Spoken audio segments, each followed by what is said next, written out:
Saudi Arabia സന്ദർശനത്തിനായി പുറപ്പെട്ട പ്രധാനമന്ത്രി നരേന്ദ്രമോദി കിരീടാവകാശിയും പ്രധാനമന്ത്രിയുമായ മുഹമ്മദ് ബിൻ സൽമാൻ രാജകുമാരന്റെ ക്ഷണപ്രകാരമാണ് 2 ദിവസത്തെ ഔദ്യോഗിക സന്ദർശനമെന്ന് നരേന്ദ്രമോദി പ്രസ്താവനയിൽ പറഞ്ഞു. സൗദി അറേബ്യയുമായി ദീർഘകാലമായുള്ളതും ചരിത്രപരവുമായ ബന്ധത്തെ ഇന്ത്യ വളരെയധികം വിലമതിക്കുന്നു. സമീപ വർഷങ്ങളിൽ അതിന് തന്ത്രപ്രധാനമായ ആഴവും ഗതിവേഗവും കൈവന്നിട്ടുണ്ട്. പ്രതിരോധം, വ്യാപാരം, നിക്ഷേപം, ഊർജം, ജനങ്ങൾ തമ്മിലുള്ള ബന്ധം എന്നീ മേഖലകളിൽ ഉൾപ്പെടെ പരസ്പര പ്രയോജനകരവും അർത്ഥവത്തായതുമായ പങ്കാളിത്തം ഇന്ത്യയും സൗദിയും കൂട്ടായി വികസിപ്പിച്ചെടുത്തിട്ടുണ്ട്.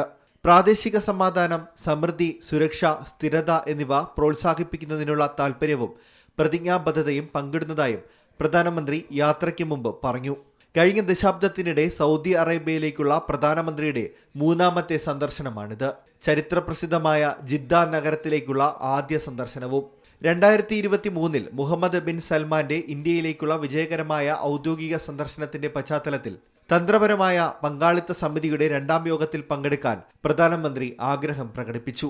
രാഷ്ട്രങ്ങൾക്കിടയിലെ സജീവ കണ്ണിയായി തുടരുകയും സാംസ്കാരികവും മാനുഷികവുമായ ബന്ധങ്ങൾ ശക്തിപ്പെടുത്തുന്നതിന് വളരെ വലിയ സംഭാവന നൽകുകയും ചെയ്യുന്ന സൗദി അറേബ്യയിലെ ഊർജ്ജസ്വലമായ ഇന്ത്യൻ സമൂഹത്തെ കാണാനും പ്രധാനമന്ത്രിയുടെ ഈ സൗദി സന്ദർശനത്തിലൂടെ സാധിക്കും. National desk, C Malayalam news. പുതിയ വാർത്തകളും വിശേഷങ്ങളും ഇനി വിരൽ തുമ്പിൽ. എല്ലാ ഡിജിറ്റൽ പ്ലാറ്റ്ഫോമുകളിലും ഇപ്പോൾ സി മലയാളം ന്യൂസ് ലഭ്യം.